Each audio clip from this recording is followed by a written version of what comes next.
Welcome, everyone. We are here back. Mavs Sports Take, episode 17, your weekly podcast for sports, business, and more. We've seen a lot of adversity through the 2020 season, and tonight me and David are going unmuzzled to talk about college football, professional football, and sports as a business. We are looking from the wide scope of viewing. Ryan Roberts here. I got Mr. David Turner with me tonight. He's all cuddled up. If you are live with us right now on Twitter, on Facebook, on YouTube, you can see Mr. David Turner is all cuddled up because he is unfortunately on the injured reserve at the moment. But David, no matter what, week in and week out, you are here. We are here. We are unmuzzled as always, my friend. How excited are we? How are we doing? We're pumped up. Again, it's great to be back on another Mav Sports Take here. Ryan and David bringing it to you unmuzzled. We're going to tell you the unbridled truth about a lot of stuff that you might be on your mind.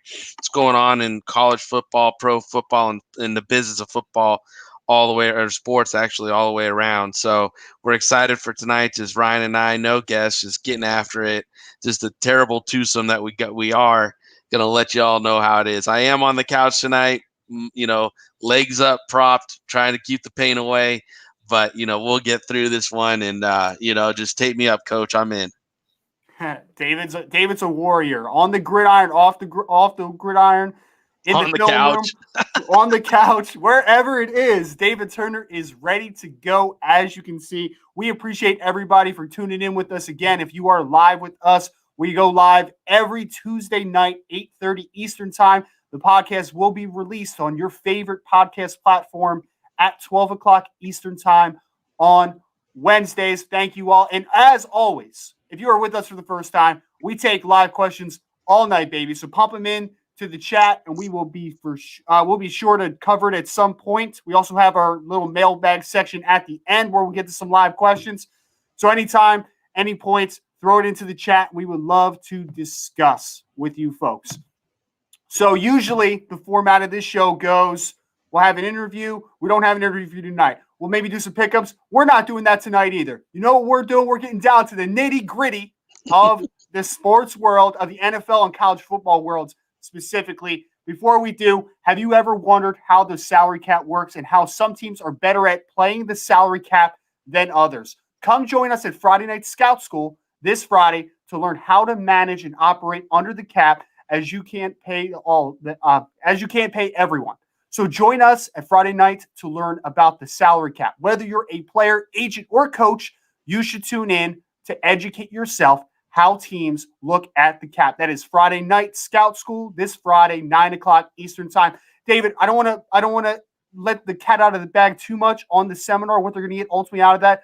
But just from a scouting perspective, how important is it for you to be in the front office of an NFL, CFL, Arena League team to understand the salary cap and how to potentially manipulate it for a team?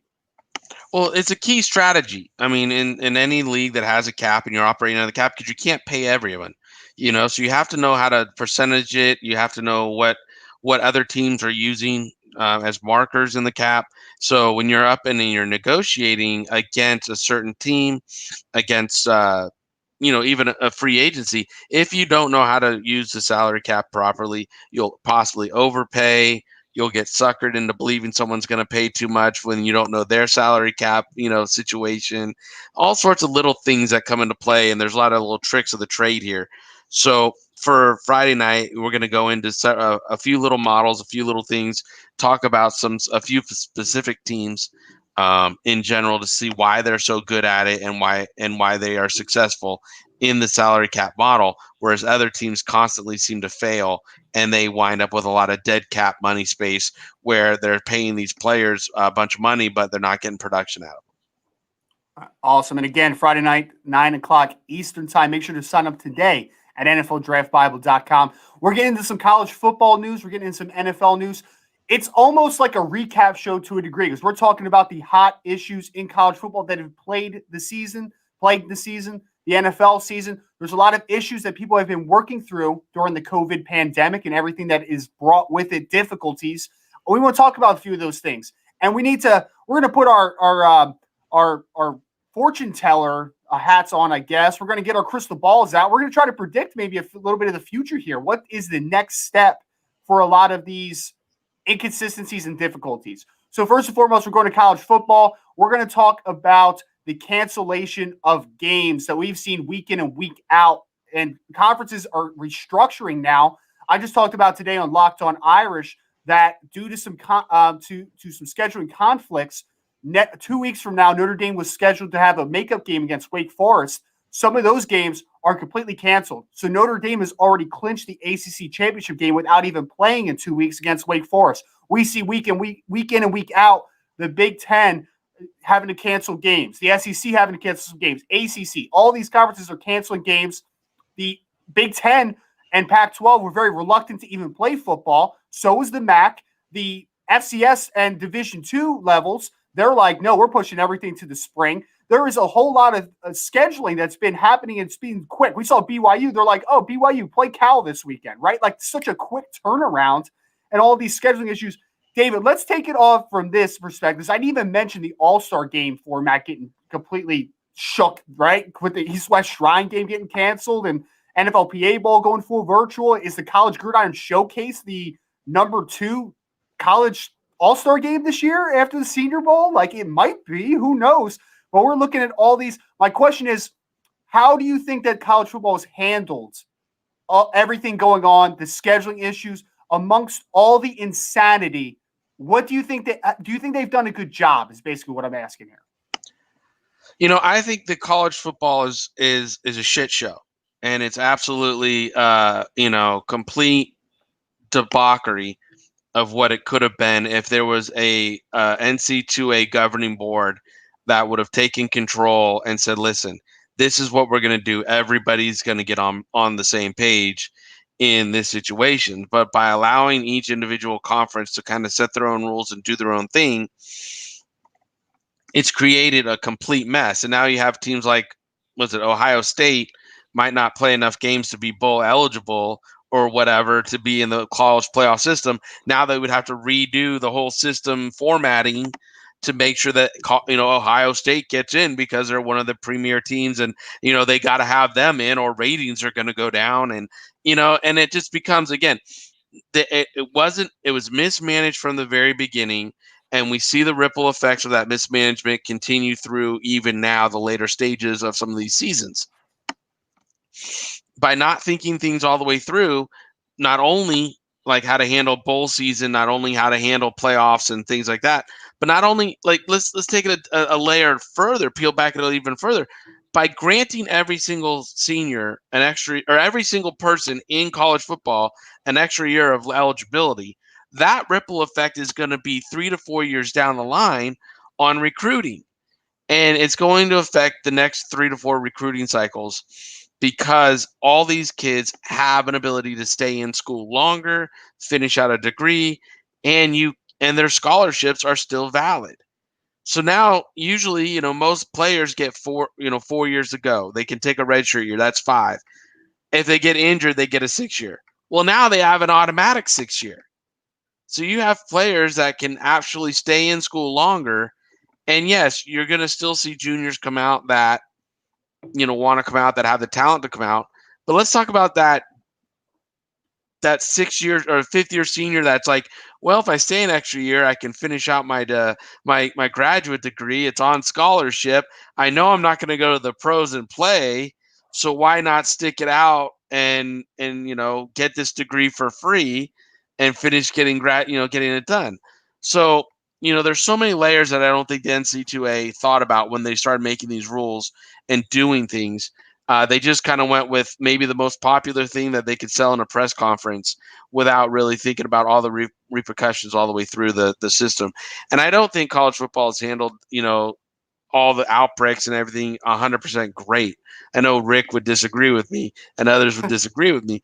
But when you have these hot spots like Texas was very early on, where was it Baylor had to cancel like 3 or 4 games, right? And Houston couldn't get on the field for a month because of all the outbreaks. It's like, how do you then just say, okay, we're going to start it up and get it going? I mean, the health and the welfare of these young men, I mean, we really got to stop fooling ourselves. Is not what they're thinking about.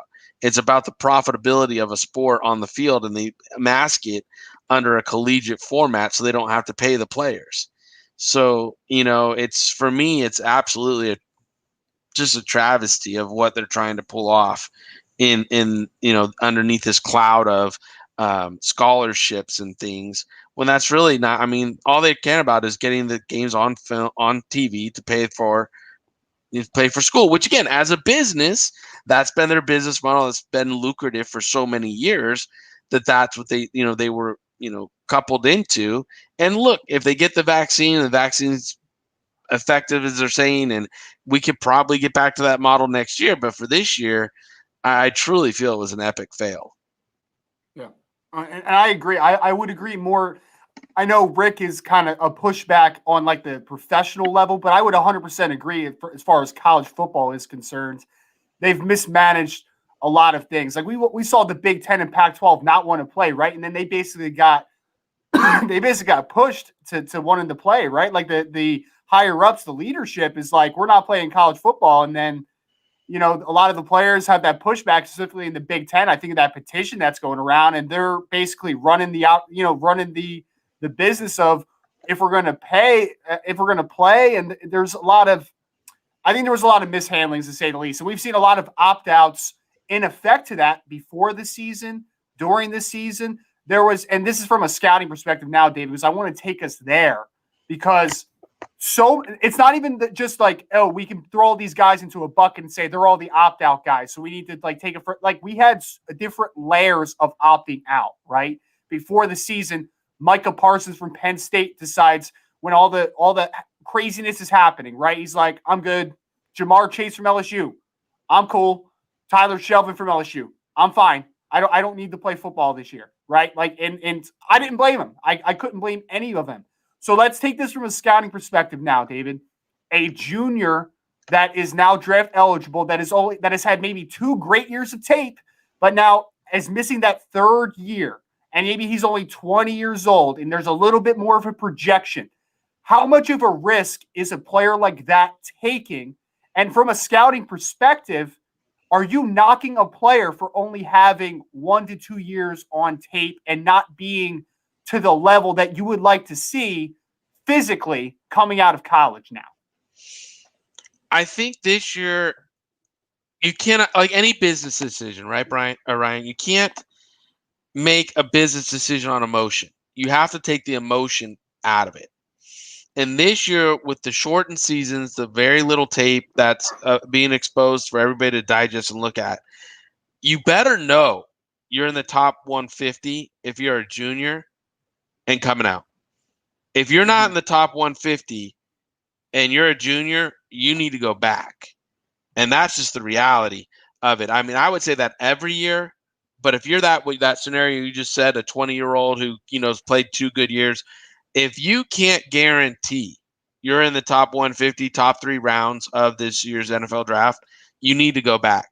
You need to hope there's more normalcy next year with, the vaccines and things coming forward, and it looks better next year going, and you have a full off season and everything is back on track, where scouts could do their jobs. They can come in, do all the research on you. They can talk to everybody about you. Because if you're coming out and you don't have a firm grasp on being a top 150 athlete, and you leave playing experience on the table and that opportunity to go back and get your stock up, then you're really making a poor business decision. I mean, right. You really are. And that's like, well, I should have been able to come out. I should have. 2020 is full of shouldas, wouldas, and couldas.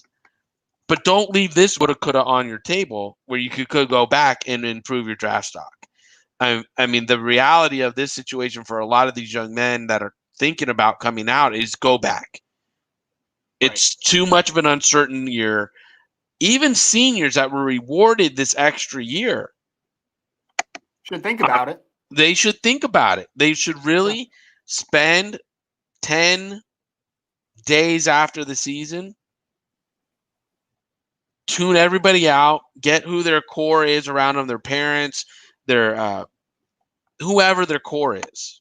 Not an agent, not people that have a vested interest in you making the decision of coming out, but some people that don't have vested interest in, and then make the decision then. Because if you don't take advantage of this extra year and what's the opportunity in front of you to get better at your craft, get stronger, and have some normalcy of what a season could look like next year for you, then you're really hurting your draft stock. Your draft stock, you got to understand these scouts have not been on campus, right? They have not gotten all the information they normally would get. So there are going to be some holes in these reports. They're going to do their best jobs to do everything. They're going to do, they're professionals, but it's not like normal. And if you can't say I'm a top 50 guy, why come out? You're not being forced to. Yeah. You're healthy, go back. And David, to that point, right? So I'm talking specifically from a scouting perspective. How scary is it for a person that's been in those scouting rooms to pound a table for a kid that is maybe a little more projection than you might be used to, right? Because obviously there's always projection to the evaluation, but I feel like this year more than ever, some scouts are going to have to bet a whole lot more on that projection and that belief in the coaching staff around you. I feel like it's a little nerve-wracking to have to pound the table for something that isn't as tangible as maybe it is usually. The pounding is going to be very soft this year. And it's not, you're not going to see guys stand on the table. I absolutely got to have this guy. Everything they say about him at school is wonderful. Everything they do, it's just all they do is rave about this kid. Like those poundings are going to be softer this year. There's no doubt about it. They just haven't had the person-to-person conversations, looking in a coach's eyes as he's talked about a kid, been around the program to see him practice, been around the program to see and talk to the weight coach and talk to the, everybody that they usually do on a school visit. So those poundings are going to be a lot softer than they would be in the years past. And therefore, that's why as a kid making a business decision, you have to think about that. They haven't been able to do all the research, so they're bringing a product to the market that isn't well tested in their eyes. So they can't go and say, this is got my stamp of approval on it, I'm going to go on the table for them. If you have the talent and you can go back, I firmly believe in taking advantage of this extra year, no matter what year you are. If you're a guy who they have some criticism and they're saying, "Oh, you're a projection 7th round pick," there should be no way you come out, because even next year you're going to be a projection 7th round pick. And no matter what, that's going to be on the table. That's going to be on the table for you. It's going to be on the table. So you're not worsening your chances of not getting drafted next year, but you could be heightening it. Now, if they go, you're a projection 4th round pick, should you come out? You got to do the math. And what I say by do the math is do the math this way. How many players at your position do like Todd McShay and these talking heads have above you? Mm-hmm. If they have, say, 12 players above you at any of your positions, you have to seriously think about coming out, because you really want to be in the top 10. If you can't make it to the top 10, then why not go back? There's only 256 or 257 draft picks, guys.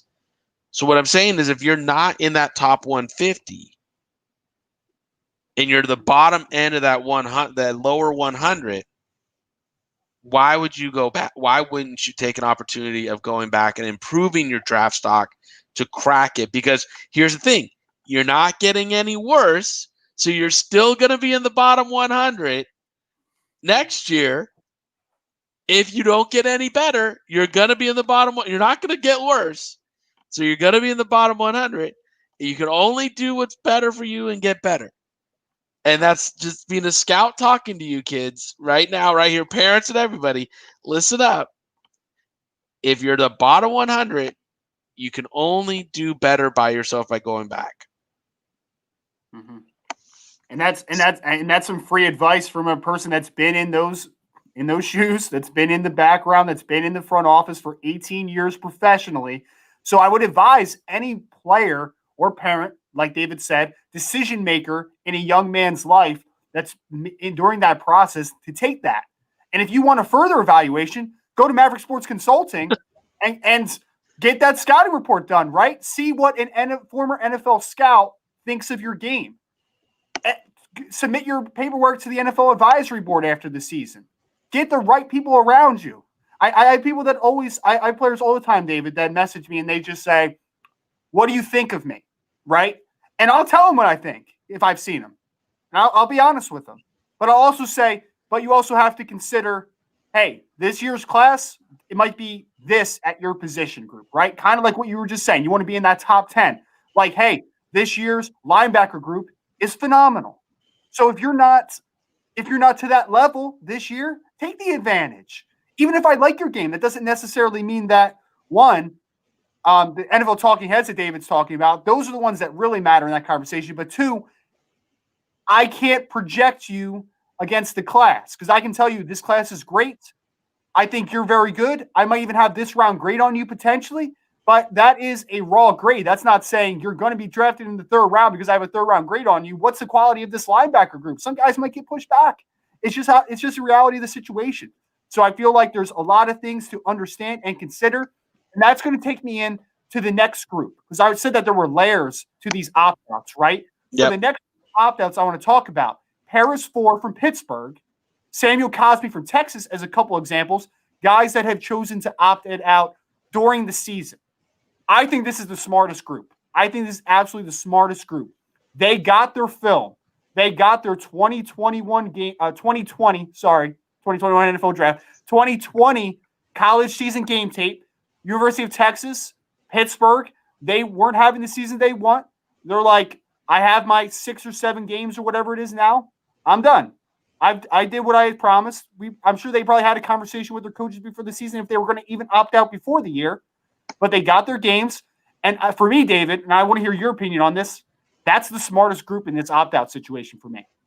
And that's where me and you are different on it because, and again, it's not a bad difference. It's just, again, take everybody listening, take this as what you get in a draft room. You get 2 different opinions on the same thing, okay?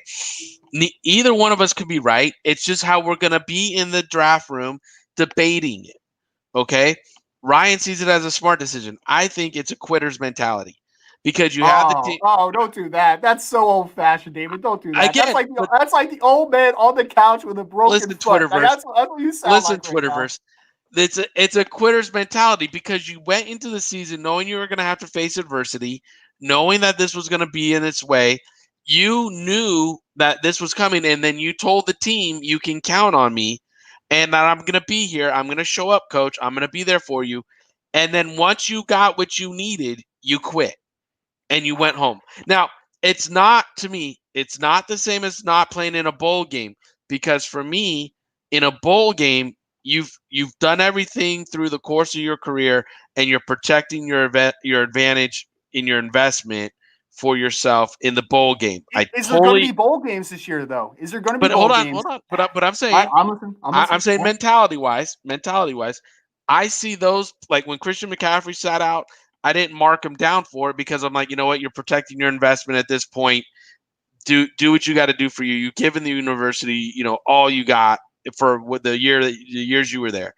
But in this situation where you're quitting mid-season, you knew this season was going to be adversity. You knew this season wasn't going to be good.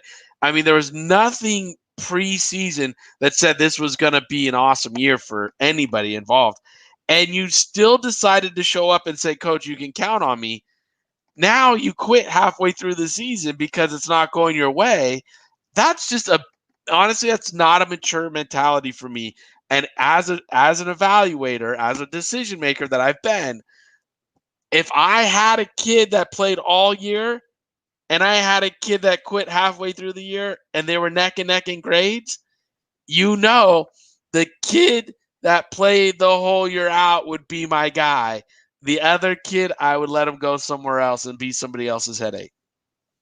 Wow. That was not the response I was thinking about, man. Because, so if you haven't seen the morning show on NFL Draft Bible, Dr. David is always, you got to look out for yourself. It's a scary world, the COVID running rampant, right? And I can't pass judgment on these kids because, one, that's just on the surface saying, like, they quit just for their selfishness, right? But, like, is there something behind the scenes? Because, like, J.C. Horn from South Carolina, right?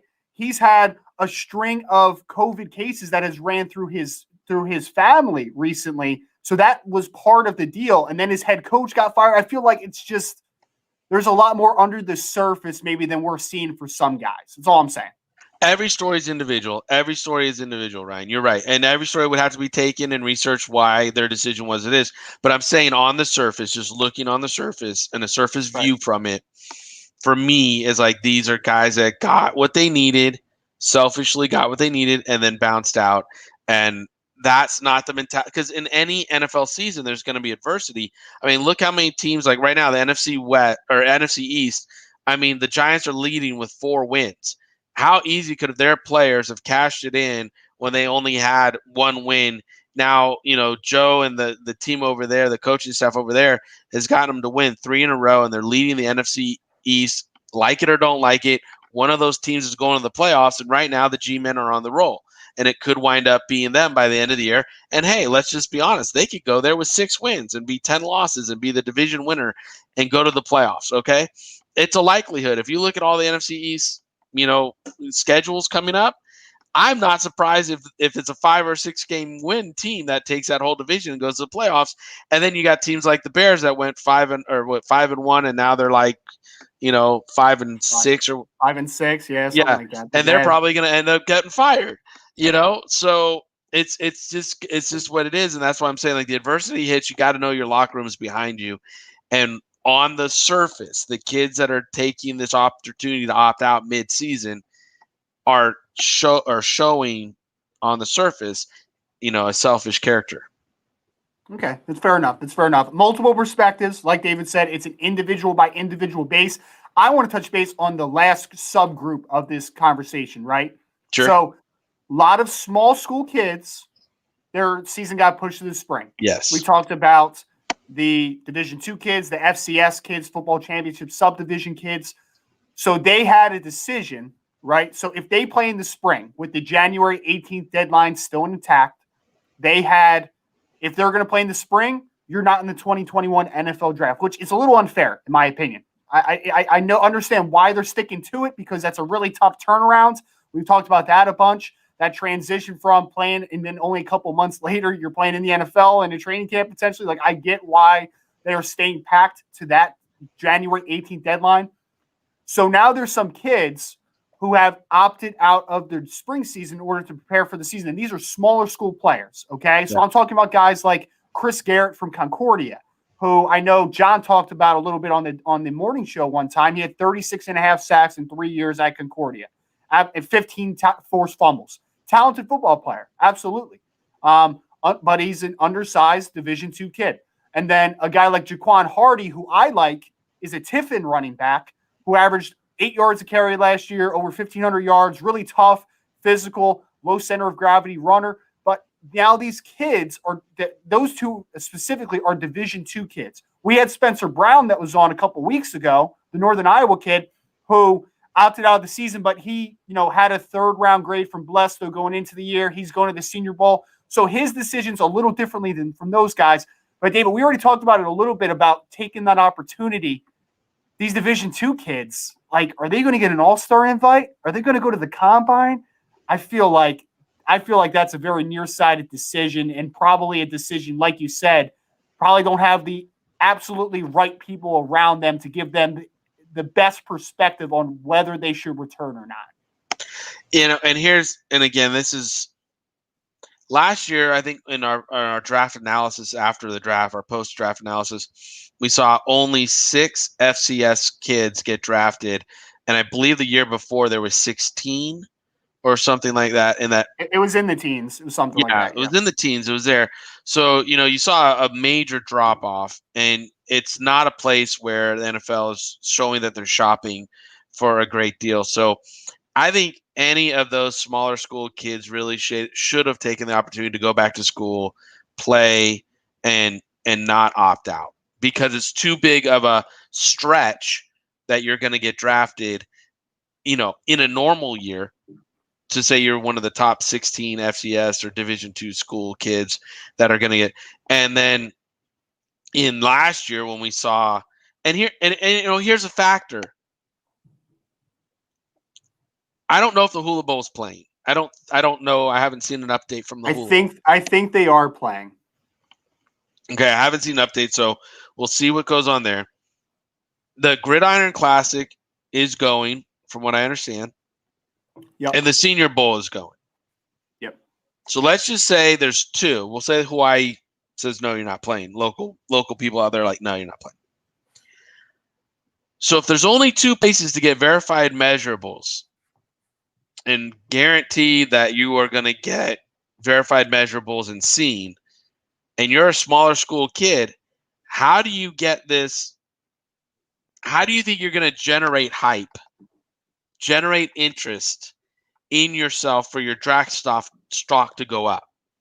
Because usually those guys would go to the NFLPA Bowl or go to the East-West Shrine game, get a little hype, and then maybe there's an injury at Senior Bowl, and then they show up at Senior Bowl, and they have 2 solid good weeks. They have good workouts. They get, a late invite to the combine, whatever. And like, there's ways to generate your hype and generate, that kind of upward movement of the draft boards, right? This year, see it. I don't see the avenue to do it. Back when I was scouting, obviously you've heard me tell the story of Nathan Shepard out of, Fort Hays State. And he was a guy that went to the Senior Bowl. He had a great he dominated, had great 2 days before he broke his hand at practice, but he still stuck around at the Senior Bowl. He still did interviews. He still stayed, there so scouts could get to know him and talk to him. And, when he did all his post-draft stuff, he did it with a cast on. And, it was he did what he could do, and he moved his draft stock up the board. I just don't see those opportunities right now. And I would say to all these kids, play your spring, play next fall, rack up the stats, give these scouts every opportunity to do their homework on you, and just go 2022 draft class. Yeah. Yeah. I think that's wise too. I think we're definitely on the same wavelength there. Cause all due respect to some of those kids, right? They're a little bit of a long shot because they might not have the measurables. They have the old adage, the level of competition concerns, it's going to be there. So enjoy it, man. Cause I wish I was still playing football, enjoy playing football as long as you can. The best way to optimize you playing football as long as you can, if you only get a cup of coffee in the NFL, hey, at least you have that final year that was your year, because, everybody remembers their last year. Everybody remembers their last football game, I can remember every single play from the last football game I played in. And I tried to play as long as I could, And you graduate, you got your degree, you might even have a master's degree in something, or at least started on your master's degree because, hey, Joe Montana and Jerry Rice got cut, okay? There's a last game for everybody, and your post-college or your post-playing career is going to start somewhere.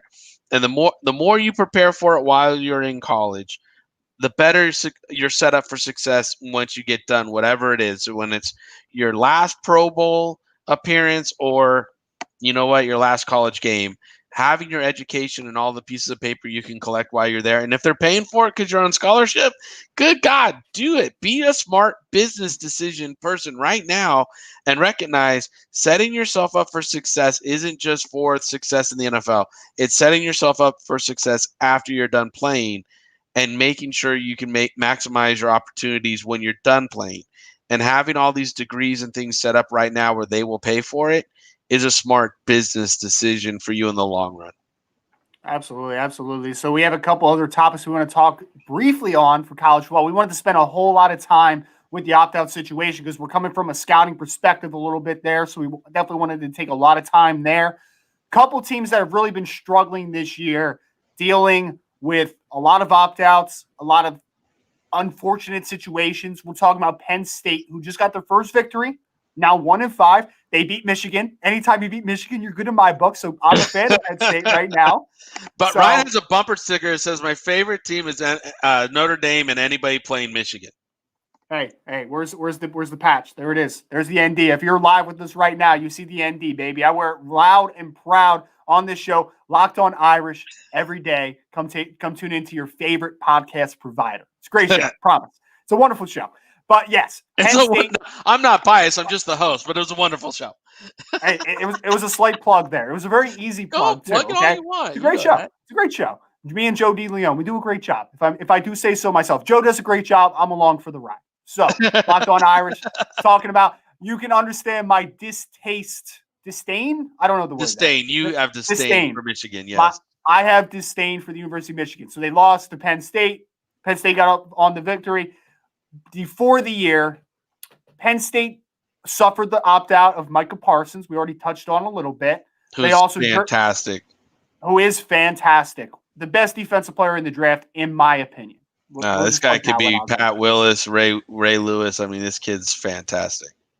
He could do anything, man. He came in as a 5-star defensive end recruit. So that tells you the type of athlete and the roles that he could potentially play. People keep wanting to label him, David.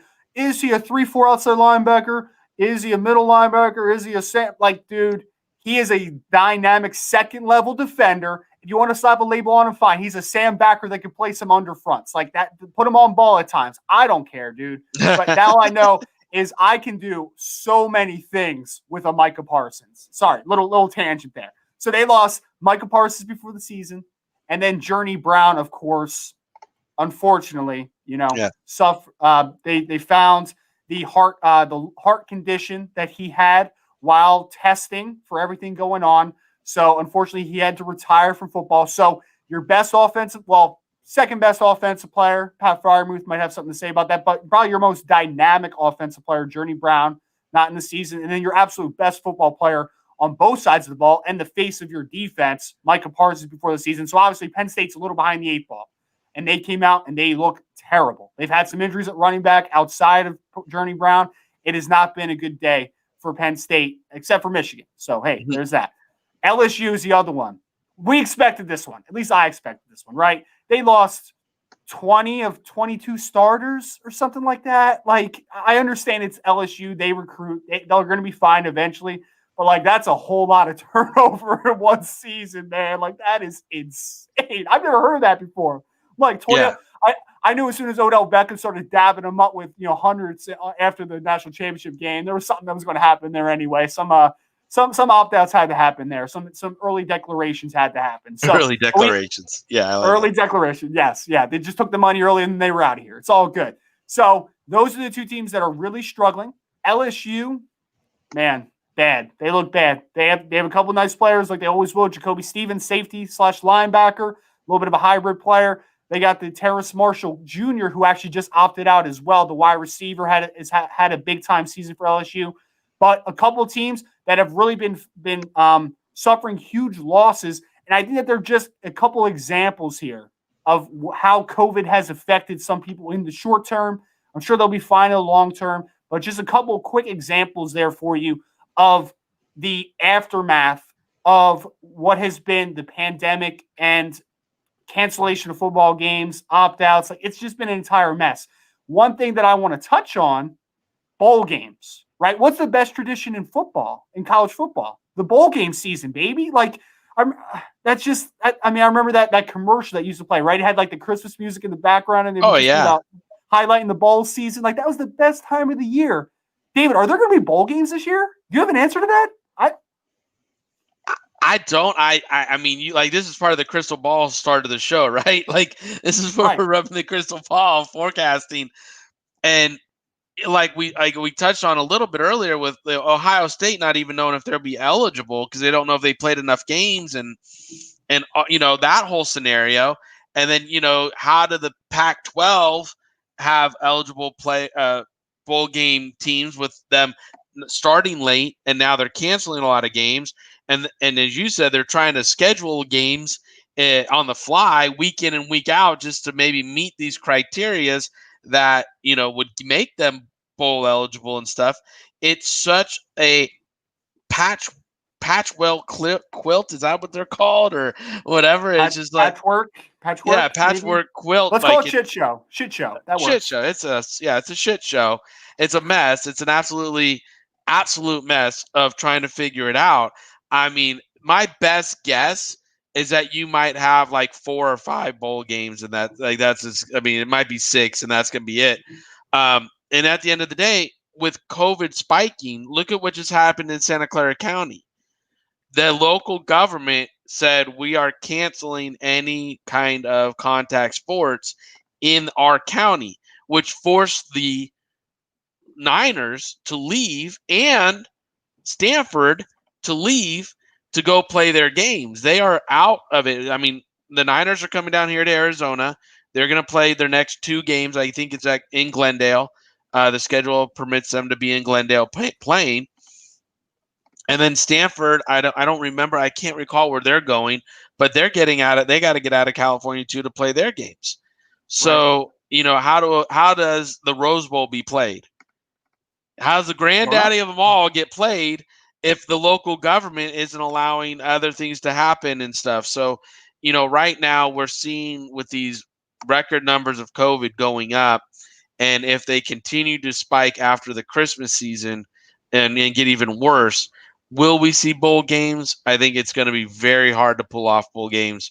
And if you do see bowl games, I think you're going to see a bubble scenario where the teams come down to whatever market they are almost 10 days in advance, bubble it up, and then play the game so there's no jeopardy of that game getting canceled. Like we're seeing with the Pittsburgh Steelers and Ravens.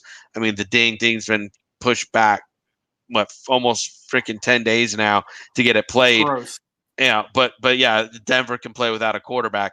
So, it's just like to save from that scenario happening, you would have to start creating micro bubbles to safeguard, to safeguard the game. Let's not get it twisted. I wasn't about to say safeguard the kids. It's to safeguard the game. Right. And it's so funny, right? Like the Steelers-Ravens rivalry that gets so much viewership, like they can move that game over a little bit, but you're talking about the Denver Broncos game, like they had to play with their practice squad wide receiver who was a former college quarterback. Yeah, and I love Jerry Jones's stupid comment today where he was like, "Oh, there's no different than us playing with our 7th round pick at quarterback." I'm like, "I'm sorry, your 7th round pick is a quarterback who's been in the quarterback room, who's taken some quarterback reps." Not the practice squad kid who stopped playing quarterback his junior year in college. David, I wanted to punch myself in the face when I saw that. I wanted to punch Jerry Jones in the face and then punch myself in the face when I saw that comment. I could not believe that he said that. I could not believe it. I mean, I could believe it because it's Jerry Jones, right? Like he's loose-lipped. He's gonna say stuff once in a while. Like I could believe it, but at the same time, I was like, he just said that. He just said that his quarterback is on the same level as their practice squad wide receiver. Well, that goes into his drafting strategy because obviously he didn't draft a guy good enough to play quarterback. The kid should be that. I'm just like, I mean, come on, Jerry. You want to talk about your drafting strategy? It's not like your team's, laid in with a bunch of freaking, great players sitting over there. So you want to talk, if you're drafting a quarterback in the 7th round, should be playing receiver somewhere. Let's talk about your draft strategy there. Well, Jerry, come hit up the draft Bible, man. I could have told you that Ben DiNucci should not have been drafted to start with. We could have started there with you, man. We could have started there with you. And then I leading up to the game, everyone's like, when DiNucci had to play, like, oh, DiNucci's a really nice developmental player. He's going to be a good player. One game, dude. That's all it lasted. They're like, all right, see you, kid. Good job. See ya. I don't know where and where's he been since? Flipping pizza pies in the freaking kitchen? Who knows? Dude, they went with former AAF great Garrett Gilbert the next game after Ben DiNucci. Like that sums up what Ben DiNucci showed them in their first game against the Eagles, which should have been a winnable game, but because the Eagles are terrible. We can spend a whole everybody's hour. beat the Eagles this year. Oh my God, the Eagles are so bad. I can't even, David. I really feel like we need to touch on that one time. Actually, I think we are touching on it because I think I put it on the script for tonight. So hold that thought. Right. We'll hold that. Before we get to the NFL news, first live question of the day. Appreciate Danny Football 59 for throwing this one, and I'll answer this one, David, because it's 2021 NFL Draft specific. What order do these 3 come off the board? Predictive here. Shaun Wade, cornerback from Ohio State. Eric Stokes, cornerback from Georgia. Darian Kendrick, cornerback from Clemson, and Tyson Campbell, cornerback from Georgia as well. So we got 2 Georgia corners. I've been on the Eric Stokes bandwagon. I was going to say, I can predict your order here. No, do that. Let's have fun. I'll bet you I can predict because I've heard you talk enough about this. I'm going to say you're going to go Stokes first, Wade second, Campbell, and then Kendrick. You're close. You're close. I was going to say you're very close. Eric Stokes, number one.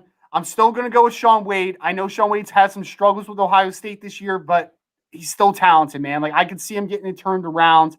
He's an athletic piece that can play multiple spots on the defense on the back end. I still like Shaun Wade to a degree. Darian Kendrick would actually be my third because I am not a Tyson Campbell guy. Yeah, Darian Kendrick, he's got some skills, man. Clemson kid. Clemson, I feel like, has a guy every year now. They're doing a really good job at that position, recruiting and developing that position. They're doing a good job. Yeah, we saw Mullen come out a couple years ago. We saw AJ Terrell in the first round last year. I think Kendrick's got a little something to him. I think he's more of an early day two type of player, but I still like him. I definitely do still like him. So throw him out there. I'm not there with Tyson Campbell, even though he's got flashes. He looks the part, man. He's long. He's athletic. Don't think I love his length. I love his length. Length. That dude's a legit 6'1.5", dude. Like he's got long arms. Like he's got length for days. Just not there yet. He's a guy that coming back a year, I think is going to do a lot for him. Be a fourth-year player and really take that next step. I think that he can do it. So that would be my order for that one. Danny, appreciate you throwing in the chat. Anybody else that's listening? We have a few guys still in the chat. Please throw in questions. We'll take them as we go. We have some live questions that we want to get to at the end as well. Before we do, quick promo read for you. As a player, are you ready for the interview process that is heading your way? Can you anticipate what kind of questions the decision makers are going to ask you? At Maverick Sports Consulting, we are here to help you prepare you for your upcoming job interview and make sure you're ready to take full advantage of these opportunities in front of you. You don't want to go into the process without coaching, as there are critical interviews to land on opportunities we've been dreaming of your entire life. Visit MaverickSportsConsulting.com to sign up for your coaching sessions with Mr. David Turner and the Maverick Sports Crew. And again, on that one, really quick, guys, seriously, this year's interview process, you don't want to make a misstep. You don't want to have miscommunication in your story. Telling your story in a very firm and strong and concise way and communicating to these decision makers will really be the difference this year when going into negotiation or going into the draft process and everything. We're here is to help you guys at Maverick Sports Consulting. So between getting your film graded to have an unbiased opinion on where you will fall inside the draft, on draft boards, it's all for your benefit to know and make a smart business decision. And then once you've made the decision to enter into the draft, handle these business opportunities and these interviews the right way. Know how to follow up with them, know how to communicate with them, know how to use the proper language and stuff with them. These are the keys that will help you rise up the draft board in comparison to your other competition that isn't doing these steps. Absolutely, absolutely. Make sure to take advantage of that at MaverickSportsConsulting.com. Danny throws it up there. Appreciate it. Keep grinding, y'all. You too, Danny. Appreciate you, brother. Thank you for the comment. If you want to throw anything else in more at the during the show, please throw in any questions. We are here to please. We're going to move over to professional football now before we take on some questions from our mailbag section. We had another general manager. That's not a word. General manager out of a job this week, David. We saw Mr. Dave Caldwell now out of the Jacksonville Jaguars general manager position. Trent Baalke is taking over for him for the remainder of the season on an interim basis. Question here, though. Doug Marrone, he survived? How does Doug Marrone survive this, David? Can you explain this to me? This guy's got, I mean, he must have pictures on the freaking owner somewhere, doing something really. I mean, I don't know how. I mean, Doug, if you look at the stats, Doug's got, I think even over Patricia, he had worse stats on win-losses in his coaching career. So this is a guy, I don't know how he keeps surviving at all. I have no idea why he didn't get let go, unless they felt there was nobody on the staff they could turn this team over to that was qualified to run the team, which also tells you about his staff. If he doesn't have anybody on the team to turn it over to, it's just unbelievable. I can't believe that Doug Marrone has a job today. And I still can't believe Adam Gase has a job. I mean, that's like the biggest dumbfounding. We're getting there. We're getting there. I know, but these two having jobs today are like so mind-blowing to me. You want to talk about punching me in the face? Like, how do these two men coaching, professional football have jobs? And think about it as a competitive strategy too. If you're the owner of these teams, how do you not make the move to now start the hunt early when obviously the Falcons, the Houston Texans, the Detroit Lions are already on to, hey, we got job openings, send your resume portion of this, right? Hey, we got job openings, send your resumes in, start collecting the candidates and everything.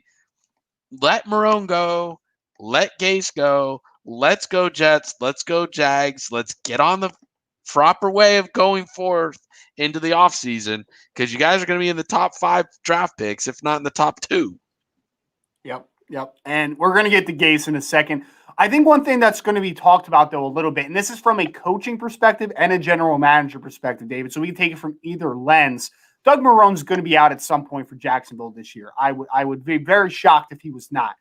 My question is, how attractive is the Jacksonville Jaguars job? Because right now they're sitting with the 2nd overall selection.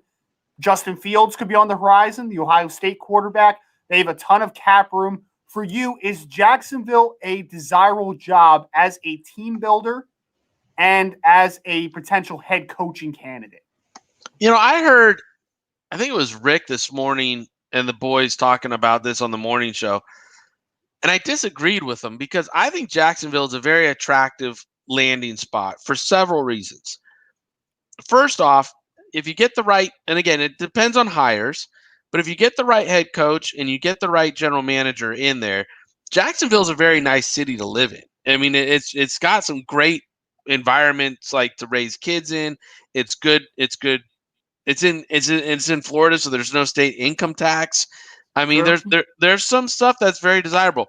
They have draft capital and they have cap room. And for Rick this morning, he was saying they're gonna have to overpay to get somebody to go there. And I'm like, not really. If you get a good coach in there and you have a good general manager in there, you're not gonna have to overpay to get people to go there because people will want to be part of the turnaround, want to be part of the up and coming team. They have some young players there. It's not a bare cupboard. It's not a deep cupboard, but they have some players there to go be part of a nice young up and coming team. Like there's some pieces there. So I think if you get the right general manager in there, he'll be attractive to the right coaching candidates, which then will be attractive to the right players to want to go there. It's all how you build the puzzle. And by setting the cornerstones correctly, if you're the owner, that's the key to all of it.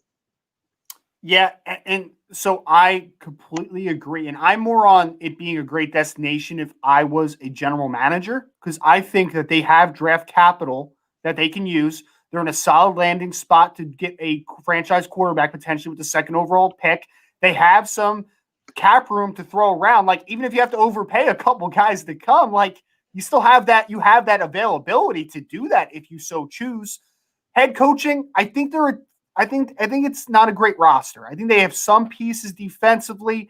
Josh Allen, Caleb on Chase on young guys. They have to see what they have with Miles Jack, CJ Henderson. Like, there's some guys there, but there's a lot of holes. Offensively, until you have a quarterback, that's the ultimate hole, right? They have a nice running back in James Robinson. The right tackle, Juwan Taylor, was a guy that I liked a lot coming out of Florida a couple of years ago. Like, there's some pieces, but I think whoever that head coach is, he better be sure that he has some stability there where he has time to turn it around, because I don't think this is a quick fix in Jacksonville. I think it's a very interesting one. Yeah. I think it's very interesting as a general manager. Like, I could get a vision there, right? Like, it's buying a new house and you could see it, right? Like, you could see it in your vision, but it's not going to happen overnight. Like, there's a lot of things that need to happen for it to get to that vision. But I think that there is a vision that can happen with Jacksonville. So as a team builder, I would be really excited about it personally. Oh, I agree with you 100% because there's like, again, when you're a guy like me and you, Ryan, but for me, being 45 years old and been doing this 18 years, I've always said I wanted to go to a team that was a winning team to learn how to do it. But ultimately, I want to take over a bad team. Like, I want to take over a bad team and see what you can do with it. Yeah, and see what you can do. And the best part of taking over this bad team is they got cap space and draft capital when you're walking in the door. There is no franchise quarterback that you got to work around and worry about cutting, or you can go in there and you got carte blanche. You can cut anybody. Nobody is tied to that team. The owner doesn't have his heart set on keeping a certain player or not. You go in, you can bring the wrecking ball, knock out all the walls you want, take it down to the studs and rebuild it, and really put your stick on the team, and also know if you can do it, and put your creativity to the test and your skill set to the test. So for me, I mean, I see it as a very attractive, and there's no income tax in Florida. So, but you have to, again, part of being a general manager is being able to manage the expectations of people, being able to manage the conversations, right? So if you're interviewing with the owner, you have to be very honest with them and be like, listen, 2 years from now, we're going to be better. 3 years from now, we're going to be way better. But it's that fourth year is what I'm going to anticipate us being fantastic. Sure. Because it's going to take, this draft cycle is going to be a little interesting with COVID and everything. So we're going to do our best. We're going to make it happen. We're going to make the changes. No excuses. We're going to find players. But it's really the second draft cycle, second year of free agency. You're going to see the real impact going into that third year, and then ultimately in that fourth season, when we've had a chance to everybody mature around this coaching staff, mature around what we're trying to put together and get this culture turned around. That's when you'll see the end of the day. You'll see it. And as long as the owner is patient enough, which he should be, because he was super patient with Caldwell, he's been so patient with Marrone. I mean, you would think this owner has the patience to handle that kind of conversation and know that this is what it is, and this is how he's going to handle it, and what's going to go. Oh, absolutely, absolutely. I think that the ownership there has definitely shown that they are patient, which I think is another good sign for them moving forward there. So I think Jacksonville is a really nice destination potentially. I want to make a claim here, David. You ready for this? Mm-hmm. I'm gonna throw a random one out here a little bit. So I'm right outside of Philly, as you know. Okay, everybody in their mother right now is blaming Carson Wentz for the Eagles' debacle, which is the season. And I will say this, David. I was a Carson Wentz supporter for a large portion of his career. He wasn't like my quarterback one the year he came out or anything, but I thought that he had a lot of tools to work with. Carson Wentz is a problem, okay? He is absolutely a problem. But I'm going to say this, and I hope that all the Eagles fans will listen to me. Howie Roseman is just as big a problem as Carson Wentz, probably more. And I know he's a friend of NFL Draft Bible, so I'm not trying to slander him too much here. But he got lucky one season going into the 2017 season. He made stellar moves one offseason. Since then, it has been awful. It has been bad. He is holding on to that Super Bowl victory in 2017, overpaying what are now bad football players. Jason Peters comes to mind immediately. Alshon Jeffrey comes to mind immediately. They are bad. He deserves his day of reckoning here, okay? I'm not calling for his job, but there needs to be some heat on Howie Roseman right now. And Doug Peterson is also a guy that is not completely free of this. Week-to-week basis, I see some bad decision-making. Going for too early, chasing points at the end. I can't stand that. That's one of my biggest pet peeves in football right now. One of my absolute biggest pet peeves. Chasing points early. Going for two on your first drive. Often, you miss the two-point conversion early on. If you're one of those coaches, it comes back to haunt you in the end, especially in an NFL that has such high parity that teams, like the best teams in the league, are obviously better than the worst teams in the league, but like it's not the parity that we once saw where like these dynasties were every left and right. The parity is much higher than it has ever been in the NFL. So I cannot stand coaches that chase points. Every week I see some terrible decision making. He seems lost right now. All I'm saying here, David, and I know you're going to disagree with me, is Howie Roseman and Doug Peterson are just as big a problem in Philadelphia right now as is Carson Wentz. I'm not going to disagree with you as hard as you think I am, but when I was giving you the pump the brake signs was on Jason Peters has been a good player for Philadelphia for a long, long time. Like that Not the last guy. 2 or 3 years. He's done, man. He is Okay, done. listen, young buck. Yeah, he's been holding on for a long time. But also think about this. If you're getting paid that kind of money, you would hold on to and play longer and longer as long as somebody was Oh, paying I you don't that kind blame of money. him. I don't blame Yeah. those players for staying around. I blame the decision makers. That's what I'm I saying. agree. I know. Listen, I am not a big fan of the construction of how they've constructed that team. And I don't believe that the whole roster is inlaid with a ton of talent around it. The backup situation is obviously affected by the salary cap of the frontliners. That's why we're doing the salary cap class on Friday to show people how that affects everybody Perfect around it. timing.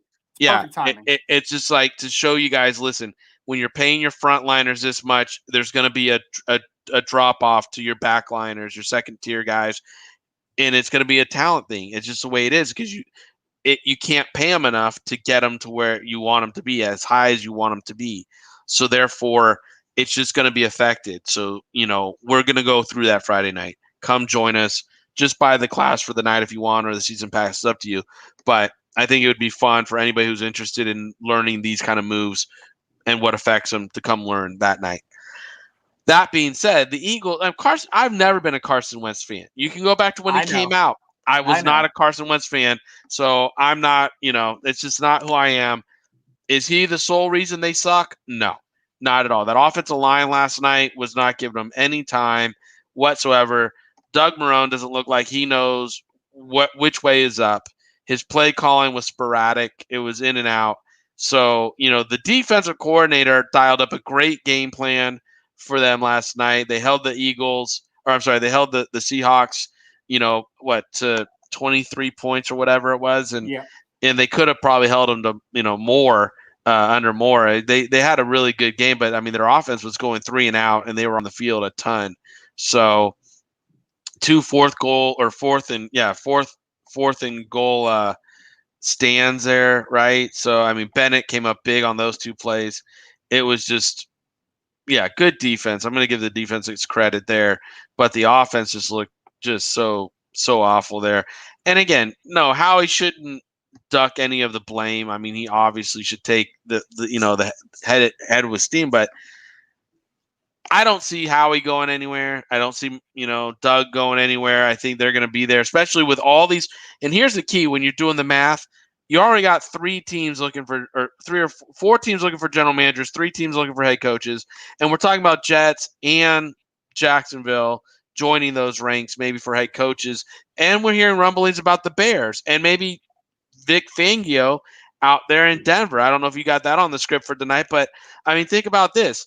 Is Elway going to survive? If he fires Fangio, is he going to survive? How can Elway survive when that team is, again, it didn't manage its quarterback situation right, so they had to play a game without a quarterback, and that's partially on the general manager, too, for not having a strategy to protect the organization and make sure they had a quarterback in a separate room so no matter what, they could make it happen, and making sure the quarterbacks all were wearing masks in these meetings so this didn't happen.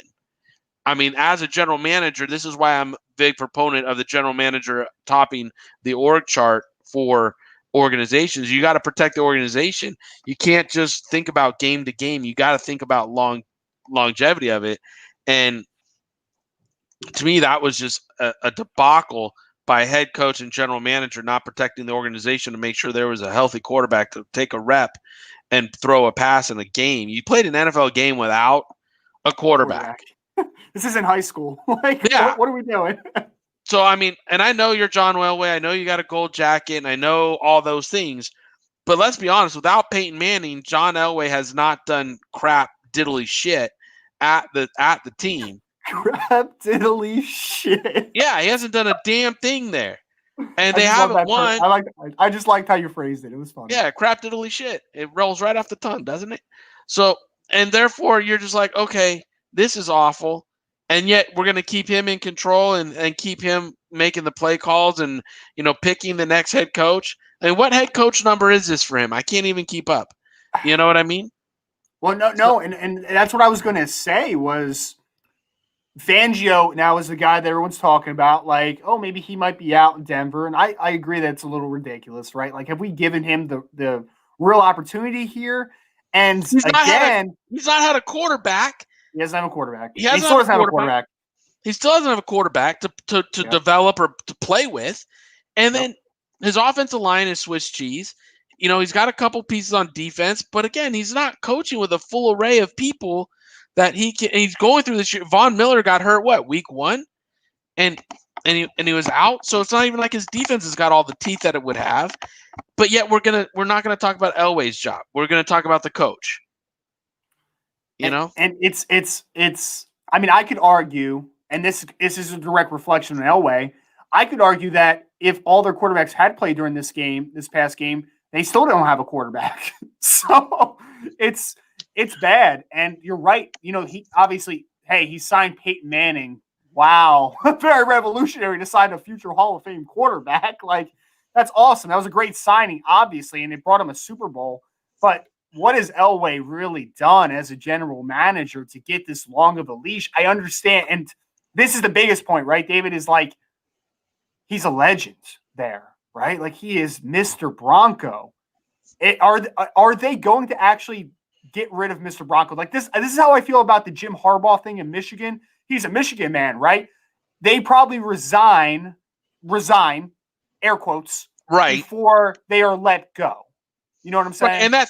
And that's a conversation, again, ownership has with them. Like, listen, let's do this the classy way. Now, I was with the team 2003 at the New York Giants. The ownership had a conversation with Jim Fossil and said, hey, Jim, we're going to let you go at the end of the year. Do you want to walk out the door now or, coach it out? And Jim said, no, I want to coach it out. 4 games to go. I want to coach it out. And they said, okay, we're going to make the announcement, though, that we're letting you go at the end of the year and that you're going to decide to coach it out. They put a nice press release together. The organization, Jim, everybody knew he was coaching out his last 4 games. To me, that's a classy way of doing this, where both people are very mature individuals. They come to the table. They have an honest conversation. Jim still put everything into the last 4 games, coached him out, and then he walked out of the building, head held high, and the ownership didn't have to name an interim head coach. It was great. It was a good situation. We don't see that nowadays. We don't see these kind of relationships where owners and coaches can do this. And with a guy like Elway, you definitely should have that conversation. Like, listen, I think we need to make a whole culture change here at the end of the year. You and Vic are going to be out. We'll say you're moving on to other interests in life. Vic's just going to get fired. Okay? Everybody wins. Let's do it. But, I mean, like you were saying with Howie, I think he's bought himself another year. And like I was saying, when you do the math, if they make the math, if you got the 4 GMs already, say they make the GM switch up in Chicago, that's 5 GMs in 1 year. That will be a huge record. Okay.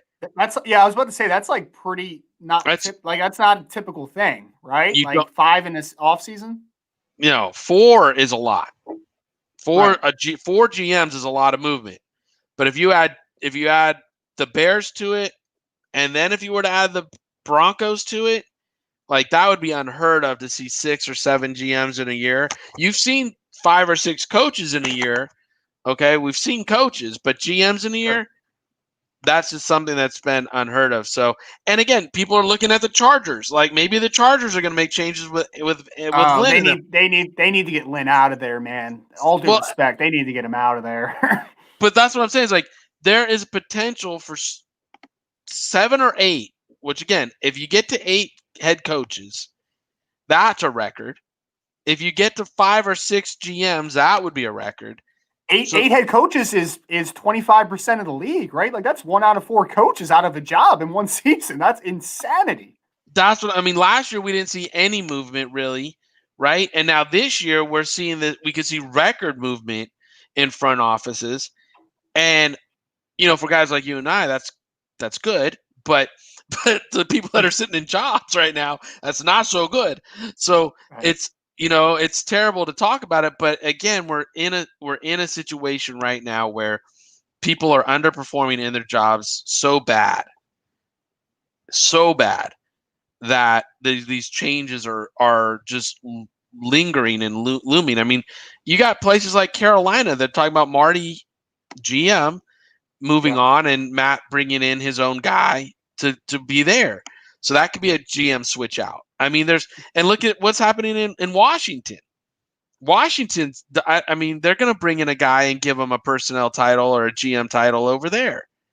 So again, you're going to see record movement this year in the league on personnel sides of the ball and stuff. And I know we kind of got off a tangent. We were talking about the Eagles, but it just led into this tangent where I think people need to be aware that it's going to be a fast moving January. And if you don't do the math to know where your guy's lining up and how it's lining up, or maybe why a guy is keeping his job is because there's so many openings that owner didn't want to get into a bidding war for a guy or something this year, where if they wait one more year, it might not be a good season next year. But if they wait one more year, then they can, they might be one of 2 jobs open or one of 3 jobs open, which will give them a situation to get a better price on a guy because, now supply is not out there and demand is sitting there. So and again, these are business decisions. Fans don't like business decisions. They like emotional decisions. But like we've said this whole show, you got to start thinking of how to make your business decision, and why they make the business decision is this year, too many players might be out there trying to find GMs, which will drive the cost up on it. Yeah, absolutely. So again, mass exodus potentially on a lot of head coaches. Matt Nagy isn't a guy that David talked about. Anthony Lynn, is he going to be out of a job soon here? Mike McCarthy, is he going to be one and done in Dallas? Like, there's a lot of questions there, I think, too. GM jobs opening up. We're going to see a quarterback exodus too, right? Very soon, because Drew Brees is out. There's a lot of quarterback positions. Like Chicago's going to have to figure something out here soon. The Jets look like they're moving on from Sam Darnold. There's going to be a lot of questions at the most important spots in building a team, right? Talking about from a decision maker, general manager, head coach, and then also the most important position in all of sports, not just in football, the quarterback position. So I think there's going to be a lot of new faces in some very important positions. My question here, David, and we're going to move on to the quick questions after this because we're running a little bit over time like we always do. Always do, yeah. It's a thing, so who cares? So I want to talk about the Jets for a second because we talked about Adam Gase being out. I like Joe Douglas. So I want to put this out on the record because we've put this out on this record before, right? When he was with the Eagles, I like Joe Douglas. And then he went with the Jets, and I thought his first drafts, like Mekhi Becton's probably going to be an all-pro this year. The wide receiver they took, Denzel Mims out of Baylor, is really coming on. They have some good pieces in that draft this past year in Joe Douglas' first year. It seems, though, that he is a little too tightly attached to the hip to Adam Gase, who might be coming out this year. So my question is, and I feel like I see this more now than I ever have, and you can correct me if I'm wrong, but it seems like head coaches and GMs out at the same time. I feel like it was never quite this conjoined. One, is Joe Douglas going to cost himself the job here because he's attaching himself too closely to Adam Gase? And is this an abnormality that I'm seeing that both these positions are out in the same offseason, or am I just a little nearsighted on that? No, here's the problem organizations are running into by giving the coaches their ability to name their own personnel guy, their own general manager. They're devaluing the general manager position, which is, again, I came in under Ernie Accorsi, right? And Ernie Accorsi and Rick Spielman is where I learned this model. If you have the right general manager, their focus is the organization at all times.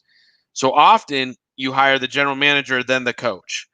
Where a lot of this has gone astray is everybody thinks everybody could be Bill Belichick. Nobody is Bill Belichick. Bill Belichick is a one individual who handles and can do this kind of job, okay? That's all being said. Why they're out at the same time is because often the coach brought in the general manager, so now the next coaching candidate wants to bring in their general manager. So they're treating him like an assistant coach kind of position where they're not they're not being focused on let's get the right general manager. Once we have the right general manager, then we'll let them name the head coach. And often what you like to do is put the general manager through the screws of a very deep interview process and know you got the right guy there and give him a 5-year contract and then a coach a 3-year contract. But now with people like, Shanahan and the guy in Carolina getting 6 and 7 year deals as coaches. Matt Rule, thank you. 6 and 7 year deals. Now, if you go hire a general manager at a 7-year deal and you got a head coach at a 7-year deal, and after 3 or 4 years you don't like what you've got, that's a lot of money on the back end you're paying out that to let them go. Now, I know the NFL is $1 billion business and they make a lot of money, but think about that as a decision making. When you see these coaches getting 7-year deals, or like Gruden, I think Gruden would have got a 10-year deal at $10 million a year or something like that. So it's like you got so much money invested in this coach. Now you got to let him have his own personnel person because you've over invested in the coaching. But and then good coaching candidates know that there are opportunities out there to get a 6-year deal. So if you're going into my model where the GM gets a 5-year deal, the coach gets a 3-year deal, the top coaching candidates aren't going to want to come because they're like, I don't want the opportunity. I'll stay as a coordinator because next year I might get the 6-year deal. You know what I mean? So it's become very convoluted and to me, it's gotten out of whack and it's got to be reined back in. And this year, with 6 or 7 GMs coming available, at least 4 or 5, you might see it get reined in where general manager candidates get hired first and then they go and hire the coaches. And again, coaches won't be getting 6-year deals. That's just my feeling. And like you were saying, though, Ryan, is like, why are they out at the same time? It's because the coaches with their salaries have commanded so much power now over the football operations department that they're tied together and the new coach doesn't want to work with the guy that's already in there. Yeah, absolutely. Absolutely. There's a lot of layers to that conversation as well, which is why we're now an hour and 17 minutes into the conversation tonight. We appreciate everybody that's still with us tonight. We want to go through a few of our mailbag questions real quick. Want to try to finish this up maybe in like 5 minutes. See what happens. We'll see what happens. Yeah. David, first question we have from Draft Guy Jimmy on Twitter. He asked, specialist, to draft or not to draft? To draft. Obviously, you want to draft a good kicker, you want to draft a good punter. If you lock up the core special teamers, kickers, punters, long snappers, and you can have them for 4 to 5 years guaranteed, like you got solid ones, or like when I was in Oakland, I was spoiled. I mean, we had them locked up with Kondo as a long snapper, Jano and Shane Leckler, and we didn't have to worry about those positions. So, I mean, it makes that whole third of the team better just by having those key 3 players. Now, you don't want to overdraft them, in my mind. I don't have first-round grades on kickers. I don't think punters are third-round choices. But, again, if you find a guy and you value him and you can get that value where you want it and everything, it is a good thing to invest in. It really is, because I don't want to say they're like left tackles or not, but they're very important to that whole third of the game. So you don't agree with the Raiders taking Janikowski in the first round out of Florida State then? Is that what you're saying to me, David? That was a hard one for me to value. That was a hard one. But again, he was a good one. So, he definitely he earned his money and everything. So, but again, I would have probably, a guy like Jano, you could possibly take him in the late part of the second round and say the value was there.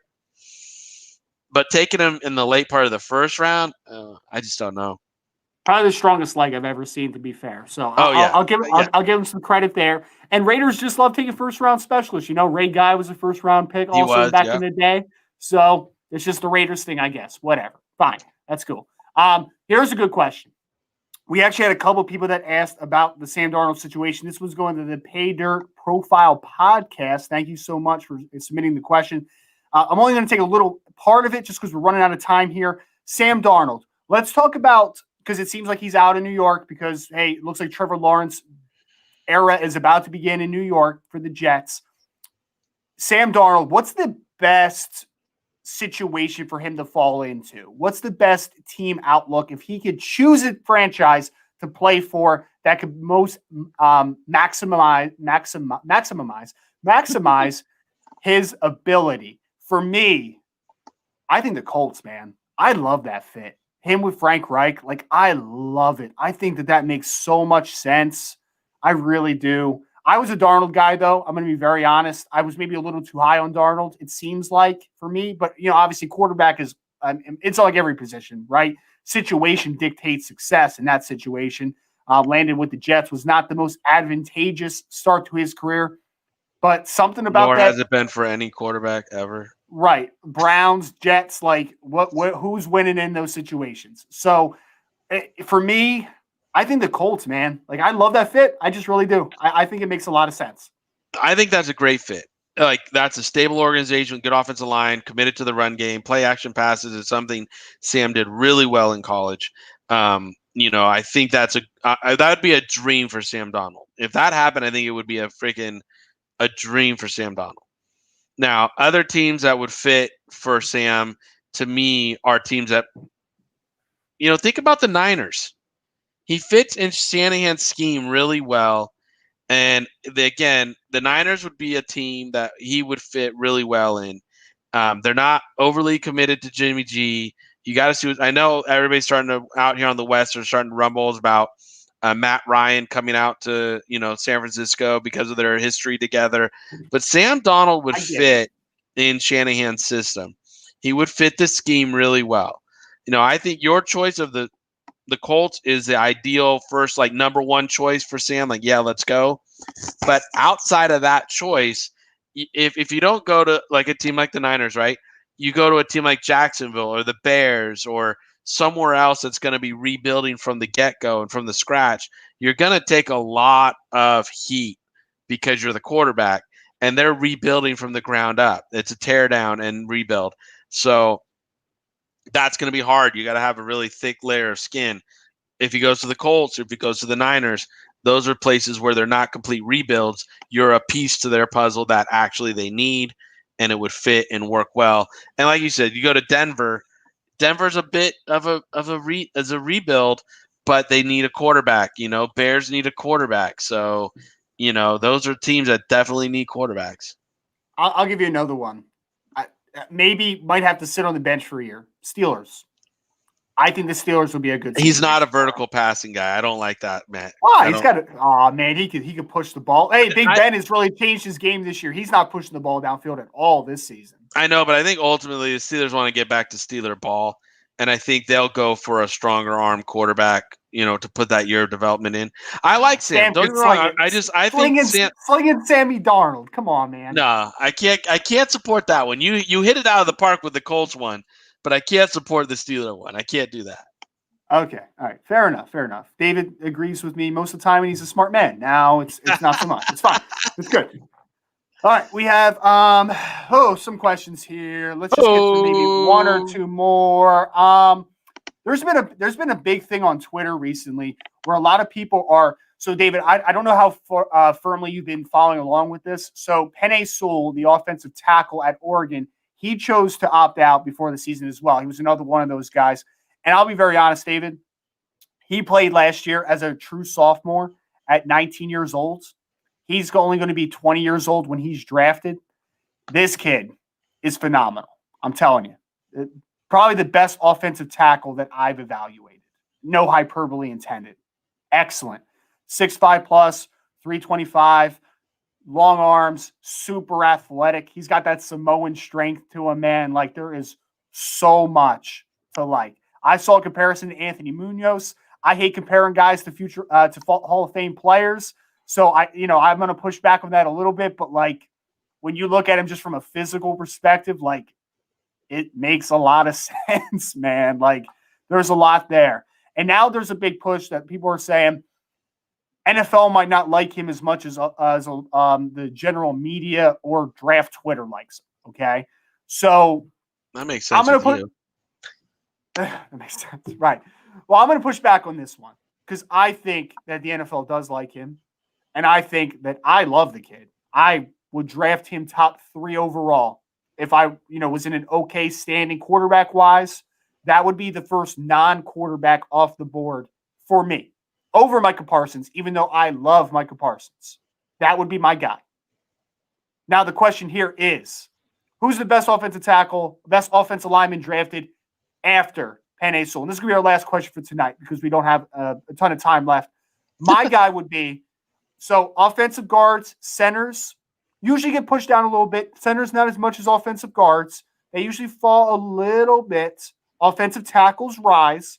So I'm going to say the second offensive tackle off the board is going to be Samuel Cosmi from Texas, who just opted out. We talked about him a little earlier in the show. He is all of 6'5 plus, long arms, super athletic. He wears his weight so well. There is like not an ounce of fat on this guy at 300 plus pounds. He has a lot of room to grow too. He could easily hold about 315, 320 with zero problem. Really athletic. Anchor was the question. His lower body strength going into the year because he was a super athletic kid. Did he have the lower body strength to counteract some of these speed to power converters? This year, it's been so much better, man. In space, this kid is incredibly fluid. I think NFL teams are going to fall in love with this type of upside because he's a true left tackle. The 2021 NFL draft offensive tackle class is heavy. It's very deep in terms of right tackles at the next level. Outside of Penei Sewell and a couple others, there's not a ton of projectable left tackles in the class. I think Samuel Cosmi has a chance to be that second guy off the board. I also think Christian Darrisaw, the left tackle from Virginia Tech, has a chance too because he's also a special tackle. Throwing it back to some legends at their schools, right? Virginia Tech had a young man that came out about 12 years ago now, I believe, Dwayne Brown, left tackle. There's a lot of Dwayne Brown to Christian Darrisaw's game. I'm not trying to compare him to the success. Like, I'm not predicting his success there. I'm just saying when you look at them from a physical perspective, there's something there comparison-wise. And that's an easy comparison to make because he played at his school at Virginia Tech. He was a Hokie. Like, that's an easy one. But I don't think it's lazy because I think that there is some validity to that comparison. So Samuel Cosmi or Christian Darrisaw will be my pick for the next offensive lineman off the board after Penei Sewell. Now, we have gone an hour. I almost said 127 minutes. An hour and 27 minutes into this. We want to thank you all because we still got people in the chat. We still got people in the live with us. We appreciate you all so much for riding out with us today. This was a fun show, if I must say so myself. It was more free-flowing. We got to a lot of topics. We went off on some tangents because I felt like it was one of the best conversations I've ever had with David Turner. So, David, before I do my little outro to end this here, my friend, this was fucking awesome. Sorry. Whoa. No. Throw it in. Throw it in the swear jar. This was a whole lot of fun. You want to leave us with a final thought, something to think about, whatever you want, my friend. The floor is yours.